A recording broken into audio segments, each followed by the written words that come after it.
Pero el que profetiza habla a los hombres para edificación, exhortación y consolación. El que habla en lengua extraña a sí mismo se edifica, pero el que profetiza edifica a la iglesia. Podemos ver en esa imagen, podemos mirar que este hombre volvió a edificar la vida de esos seres, a pesar de que para la persona natural no había forma de que pudiera volver a la vida. Pero el que profetiza edifica a la iglesia. Así que quisiera que todos vosotros hablaseis en lenguas, pero más que profeticéis, pero más que profeticen, porque mayor es el que profetiza que el que habla en lenguas, a no ser que las interprete para que en la iglesia reciba edificación. Es muy importante hacer un énfasis aquí porque está hablando de la interpretación de lenguas. El hecho de que puedas interpretar lenguas no te hace profeta. Incluso el que sueltes una palabra profética no te hace profeta, porque muchas veces puedes soltar una palabra profética, pero eso no te convierte en un profeta. Por ejemplo, en esta casa, como tenemos profeta en la casa, todos nosotros, por el manto que hay en esa casa, podemos soltar una palabra profética en algún lugar, pero eso no te hace profeta. ¿Por qué puedo profetizar entonces? Porque estás en un lugar donde hay un manto profético, y eso tú lo puedes impartir a otros. Pasa muchas veces, por ejemplo, que viene un evangelista, y el evangelista, algo que tiene muy fuerte, no sé si se acuerdan la ficha técnica, algo que tiene muy fuerte el evangelista es la fe. Se mueve muy fuerte en la fe, y cuando viene el evangelista inyecta fe a todo mundo. No, vamos a ganarnos la colonia y vamos a hacer esto y lo otro, aquello. Pero cuando se va el evangelista, esa fe con el tiempo empieza a menguar, porque el manto ya no está ahí. Eso pasa. Mira los milagros que hace el evangelista y yo también puedo hacerlo, y luego sales y empiezas a orar y no pasan las cosas.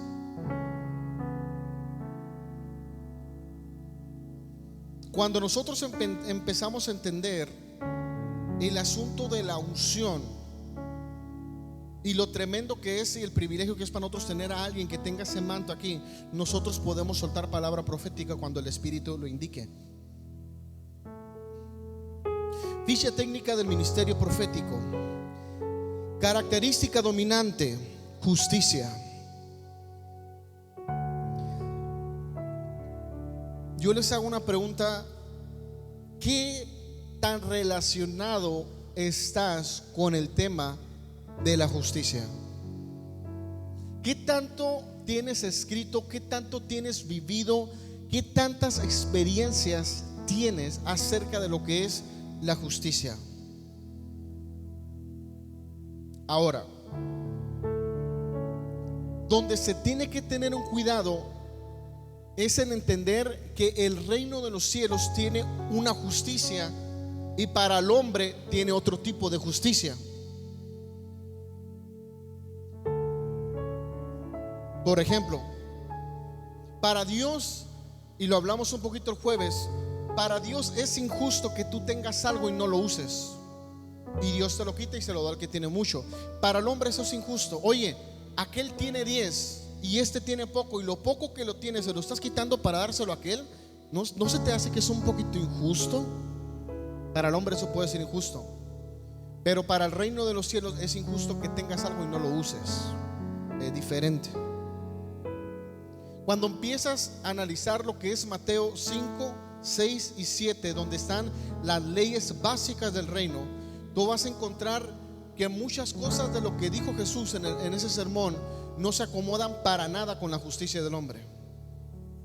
Ama a tus enemigos, bendice a los que te persiguen, haz bien a los que te aborrecen, y ora por los que te ultrajan y te persiguen. Es como que A ver, esta persona me hizo mal, y encima de lo mal que yo me siento por el agravio que me hizo esta persona, ¿me estás pidiendo que lo bendiga? O sea, no cabe en el lugar de la comodidad del alma del hombre ese asunto. Para el hombre eso es injusto que me pidas hacer eso. Especialidad, entendimiento de leyes espirituales. Ahorita les dije esos 3 capítulos. ¿Quieres entender algo básico acerca de las leyes espirituales? Mateo 5, 6 y 7 son principios básicos para poder entender lo que son leyes espirituales. Rasgo dominante, espíritu de valentía.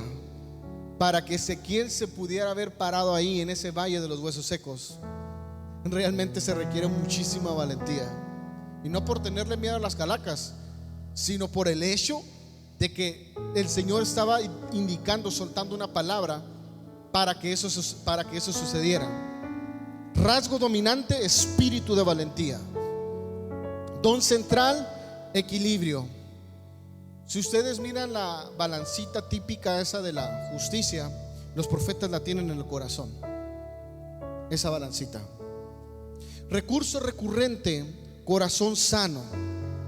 Carga por la iglesia, dependencia. Los profetas siempre van a estar empujando, siempre van a estar ayudando, siempre van a estar llevando a la iglesia a que dependan del Espíritu Santo. Hermano, dependo del Espíritu Santo. Depende del Espíritu Santo. Depende del Espíritu Santo. Esa va a ser su carga por la iglesia de los profetas. Este ministerio trabaja en la plataforma del espíritu del hombre. Tener la ausencia de este ministerio en una casa es tener los temas del espíritu del hombre no resueltos en la vida. Ay. Aquí entramos en un detalle. Donde está la ausencia del ministerio profético en una casa, los temas en el lugar giran en torno hacia la necesidad del alma del hombre y no hacia las funciones que tiene el hombre en su espíritu. Esto está bien pesadísimo, agárrelo por favor bien. En una iglesia donde todo es pastoral, el pastor ¿dónde trabaja? ¿Dónde trabaja? No me salgo con eso, te hemos hablado durante las últimas semanas. En el lugar santo. ¿De qué es el lugar santo en nosotros? ¿Qué es? Espíritu, alma y cuerpo. ¿Qué es? El alma. Cuando solamente está presente el ministerio pastoral, todo gira en torno hacia la necesidad del hombre, del alma. Ahí gira todo. Tú vas a encontrar repetidamente y el alma y salvar las almas y las almas y las almas y las almas, y no salen de ahí. Pero escuchas muy poco acerca del espíritu del hombre. ¿Qué sabes tú sobre el espíritu del hombre? ¿Cuánto has escuchado tú acerca del contenido que tenemos nosotros en nuestro espíritu? Y te vas a dar cuenta que si nosotros solamente hemos estado expuestos en un lugar donde todo ha sido pastoral, conocemos muy poco del espíritu del hombre. Y eso a nosotros nos resta. ¿Cuál es la consecuencia de solo trabajar en el alma del hombre y no en su espíritu? Que toda su vida va a girar en torno a suplir sus necesidades y no va a encontrar la verdadera fuente de su espíritu, donde están ubicados los recursos de Dios que puso Dios en él desde antes en la fundación del mundo. Déjame decirte algo. En ti están los recursos de Dios que tú necesitas para poder funcionar en este mundo. Te pongo un ejemplo. Vas a empezar a subir una montaña y tomas una mochila, y en la mochila empiezas a equiparla con todo lo que tú vas a ocupar en el viaje para poder subir esa ruta. Eso hizo Dios con cada uno de nosotros. No te mandó con la mochila vacía. Ahí lo voy a mandar, ahí que se la echo, ahí le voy dando. No, el Señor nos mandó con un equipamiento, pero ojo, el equipamiento está en nuestro espíritu. La gente almática tiene que estar yendo a pozos para tener provisión. Escuche esto. mientras que los que son del Espíritu se convierten en pozos para hacer provisión para alguien. Cuando tú eres una persona almática, tú siempre vas a tener que estar yendo a pozos a ver y a ver qué palabra me dan, y a ver qué palabra escucho, y a ver quién me provee. Pero cuando tú eres del Espíritu, tú te conviertes en el pozo para otros. ¿Se fijan qué hermoso es esto? Tienes una gente que no trabaja el asunto de lo profético, siempre está en el alma y siempre va a tener gente dependiendo. A ver qué me dan, a ver qué recibo. Hay un evento para allá, ahí voy para el evento para recibir, para que me den. ¿Y cuándo vas a ser tú el pozo, hermano? Ejemplo, San Juan 7:37. En el último y gran día de la fiesta, Jesús se puso de pie y alzó la voz diciendo: si alguno tiene sed, venga a mí y beba. El que cree en mí, como dice la Escritura, de su interior correrán ríos de agua viva. ¿Por qué Jesús podía hacer esto? Porque Él era el pozo, porque Él era una persona del Espíritu, y la gente podía venir a Él y beber. ¿Cuánta gente viene a nosotros para beber? Eres del Espíritu, eso pasa. La gente va a buscarte porque sabe que tú eres un pozo y de ti puedes sacar algo. Pero cuando somos gente del alma, nuestro pozo está cerrado, porque ni siquiera has descubierto que tienes uno y tienes que ir a estar buscando. Cuando sabes que, hermano, tú tienes el pozo, tienes tú el pozo, no más que no lo has descubierto. Efesios 3:16, para que os dé conforme a las riquezas de su gloria el ser fortalecidos con poder en el hombre interior, hablando del Espíritu, por su Espíritu. ¿Por qué hay gente tan debilitada en la iglesia muchas veces? Porque la fuerza surge del Espíritu. El ser fortalecidos con poder en el hombre interior, o sea, la fortaleza, la fuerza realmente viene del Espíritu. Un ejemplo, una analogía: cuando alguien es del Espíritu, tiene la batería y tiene el alternador que está generando el voltaje para que se mantenga con corriente. Cuando la persona es almática, solamente tiene la batería y se gasta la energía y está bajando constantemente y tiene que ir con alguien más para que le recargue la pila. Pero los que son del Espíritu tienen ese alternador, tienen ese generador de corriente para estar pasándole corriente a todas las pilas que están a medias o ya apagadas. Eso hacen los del Espíritu. ¿Y cómo puede ser posible que eso pasa? Mete el ministerio profético y eso pasa. ¿Por qué? Porque el ministerio profético trabaja en el lugar del espíritu del hombre. Ministerio profético, espíritu, aquí trabaja.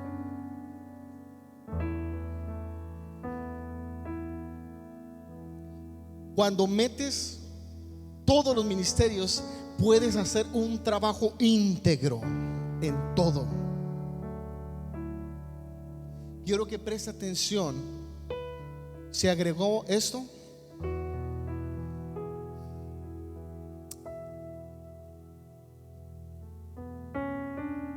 Lo que hace las tinieblas en la gente no lo puede trabajar un solo ministerio.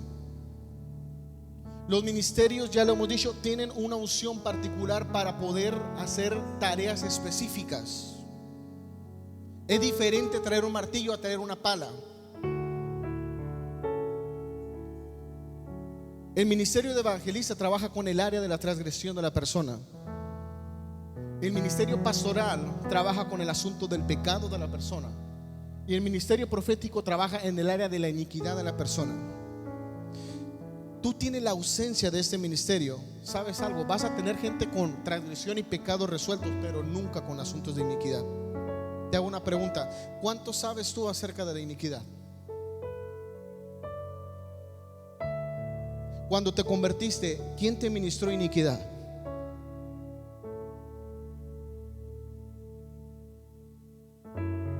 En una ocasión estábamos en Colorado y estábamos un grupo de gente, estaban mis papás presentes también ahí. Y había un joven que este muchacho empezó a contarnos algo y él nos decía: ¿sabes algo? He tenido en los últimos tiempos tantas novias, me decía, pero pasa un patrón muy particular, y es que todas mis novias me engañan. No logro consolidar un matrimonio porque todas me están engañando. Con muchacha que me pongo, muchacha que me engaña, dice. Y dijo, y la penúltima, no recuerdo bien para no mentirles, pero dijo, la penúltima, cuando ella me hizo eso, yo me iba a meter en un gimnasio, iba a comprar un deportivo y dijo, ya estuvo el asunto de la iglesia, dijo. Pero el Espíritu lo ayudó y él permaneció. Y cuando él me estaba contando todo ese asunto, yo discerní fuertemente el Espíritu. Este muchacho trae un asunto bien fuerte con la iniquidad. Agarramos, estábamos nosotros, lo agarré, le dije, mira, vas a empezar a orar de esa forma, vas a empezar a orar por tus ancestrales, tus padres, tus abuelos, y vas a empezar a pedir perdón de una manera profunda, le dije. Y empezamos a orar y empezamos a trabajar esta parte del muchacho. A poco tiempo el muchacho se puso de novio con alguien y se casó el muchacho. Se rompió ese ciclo.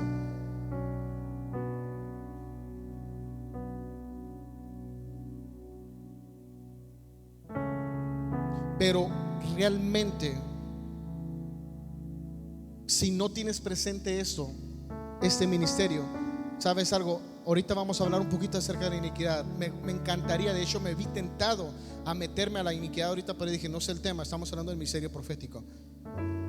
Pero el asunto está que cuando empezamos nosotros a entender la fuerza que tiene la iniquidad en nosotros, nos vamos a dar cuenta que cuando no se ministra eso, no se resuelve el tema de la iniquidad, tienes una iglesia que constantemente está volviendo al pecado.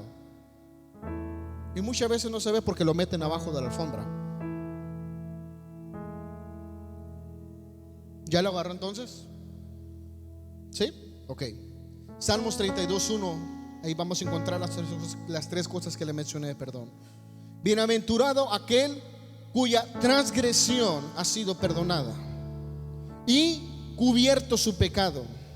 Bienaventurado el hombre a quien Jehová no culpa de iniquidad y en cuyo espíritu no hay engaño. Ahí lo encontramos: transgresión, pecado, iniquidad. Un pequeño ejemplo acerca de estas tres cosas. Vas en un carro, estás en una ciudad nueva y de repente te cruzas un alto porque eres nuevo y no sabía que había un alto ahí, y te para la policía y te dice: oye, te pasaste este alto. Oficial, perdón, soy nuevo aquí, no lo miré. Ok, tienes una advertencia. Ya sabes ahora que hay un alto ahí.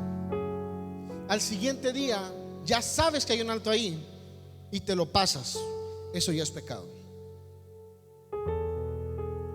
Después de ese día te lo empiezas a pasar todos los días. Eso ya es iniquidad. Ya te lo pasas por deporte. Amén.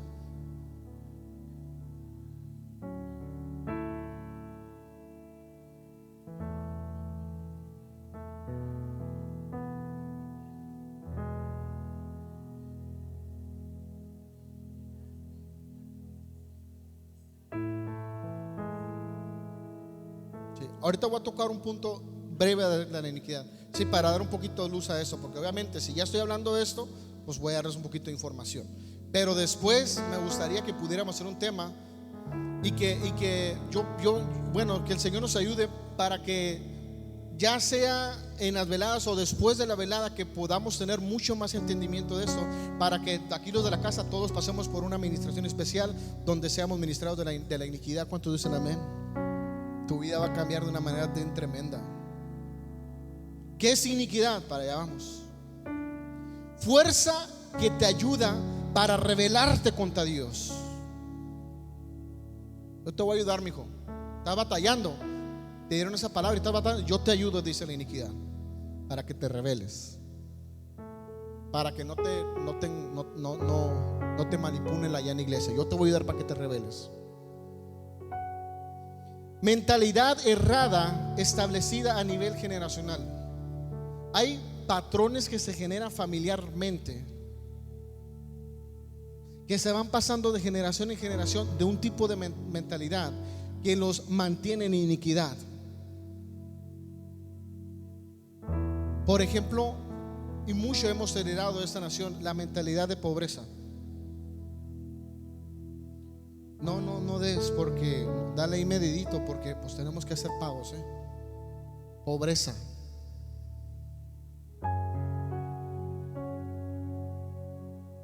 No, mijo, no hay. No hay, mijo, no hay. Estamos en crisis. Se casa y el hijo empieza a repetir las mismas palabras de la casa. No, estamos en crisis, ahorita no hay. Y los hijos se casan y empiezan a repetir las palabras. No, mijo, no hay. Lo declara. Es un patrón que lo mantiene, lo tiene en una maldición, en una iniquidad, porque lo tiene heredado.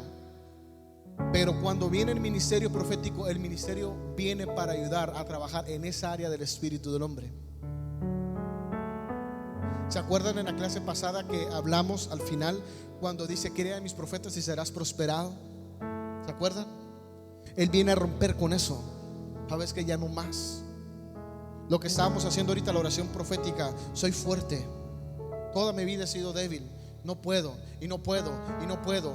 Viene la palabra profética y empieza a revertir eso. Eres fuerte, tú sí puedes, lo vas a vencer, vas a alcanzar esto otro, te vas a desarrollar, te vas a activar. Viene para cambiar ese asunto.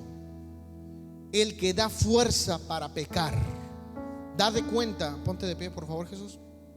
Date cuenta que lo que está haciendo constantemente en iniquidad es como estar haciendo esto, empujando y empujando y empujando. Dios te pague. Yo ya había dejado estos hábitos. ¿Por qué constantemente estoy regresando a eso? Yo ya había abandonado esas prácticas. Un día acepté al Señor, me vi mi vida llena de gozo, pero pasó el tiempo y otra vez estoy batallando con lo mismo. Iniquidad. El que da fuerza para pecar.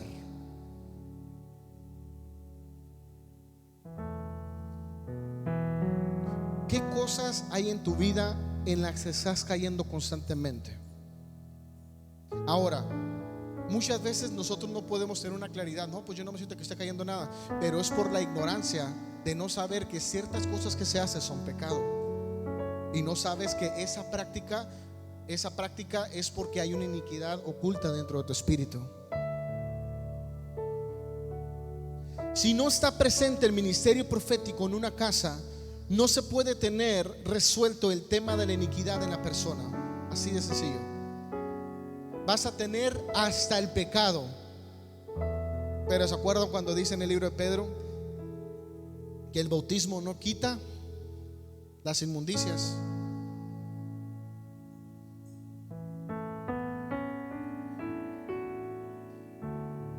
Pero ojo con lo que le voy a decir. El bautismo llega a trabajar hasta cierta parte de nosotros, pero el ministerio profético y apostólico llegan hasta trabajar hasta la plataforma del espíritu del hombre, y es donde eso se resuelve.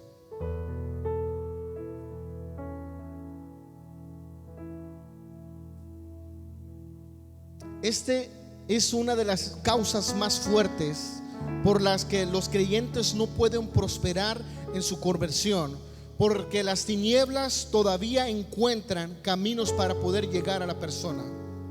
Mira, el asunto del pecado, yo sé que es un asunto que ya no hace, pero todavía esta persona tiene iniquidad. En una ocasión, una hermana empezó a hacer negocios y todos los negocios que hacía le salían mal. Todo lo que hacía. Hasta que en una ocasión, por medio de la unción profética, el Señor le dio una palabra y le dio una revelación que ella no tenía ni idea de cómo pudiera saber eso. Y le dio una revelación de que hace muchísimos años su padre hizo un negocio con una persona y el padre lo estafó a la persona. Y la persona le dijo al padre de la hermana: te maldigo a ti y a tus generaciones por lo que me hiciste.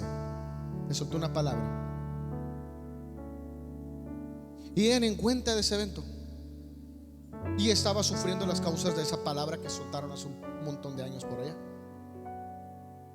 Y gracias a la unción profética, la hermana pudo entender ese asunto y pidió perdón, y el asunto se arregló y ella salió adelante, prosperó. ¿Qué palabras soltaron tus padres sobre ti que causaron iniquidad? ¿Qué palabras soltaron tus abuelos sobre tus padres que te están causando iniquidad? ¿Qué acciones hicieron tus generaciones pasadas que hoy están causando iniquidad en tu vida? ¿Por qué no prospero en esto? ¿Por qué no me sale esto? ¿Por qué no me sale lo otro? Te pregunto, ¿no será que hay iniquidad guardada en tu espíritu? Pero llénese de gozo, porque vamos a trabajar todo eso. Vamos a quedar limpios. Vamos a quedar limpios, hermanos. Este ministerio normalmente sufre de rechazo en las congregaciones por no ser comprendidos en la función que estos tienen en el cuerpo de Cristo. Es muy normal que el ministerio profético sufra rechazo. Muy normal.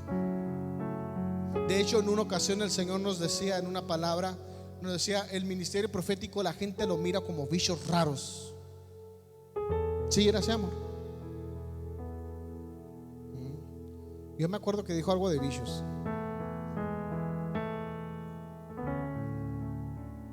El ministerio pastoral es muy bonito, pues es el papá oso. Todo el mundo quiere el pastor, pero a los profetas de lejitos.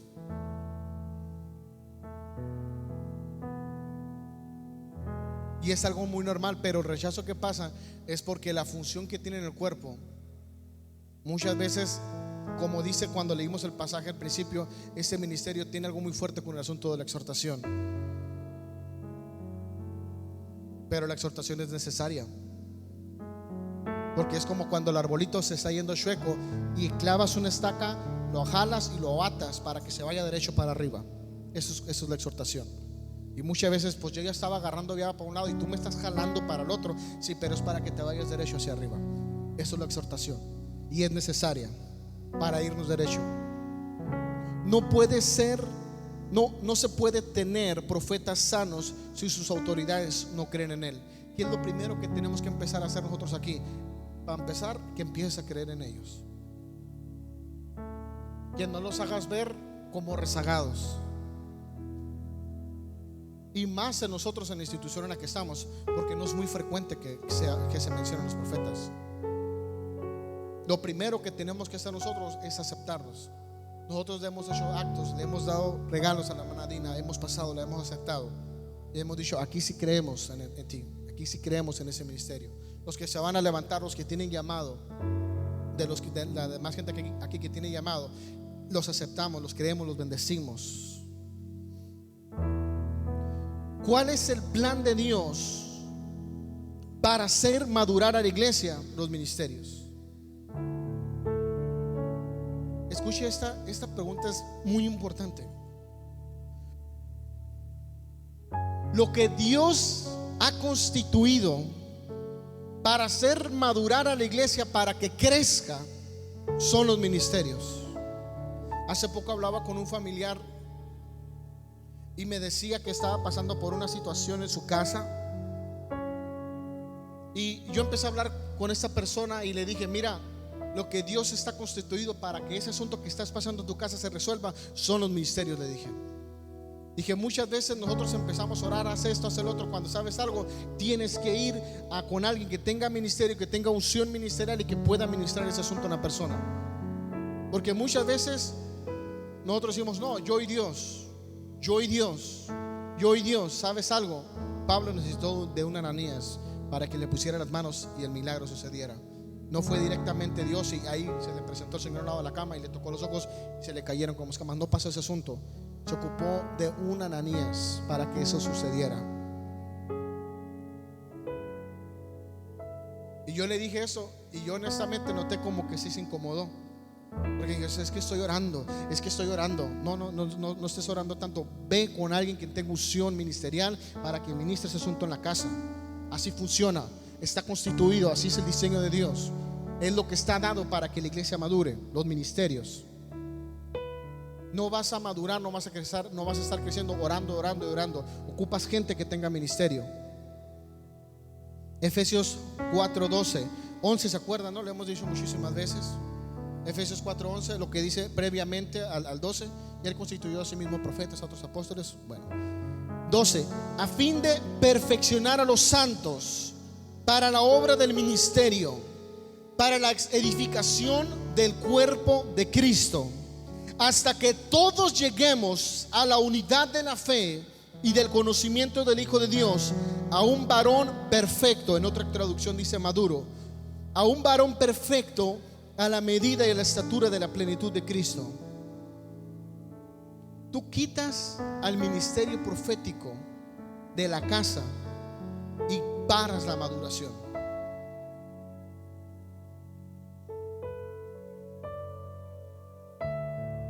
Para poder llegar íntegramente a la estatura y a la medida de la plenitud de Cristo, ocupamos todos los ministerios.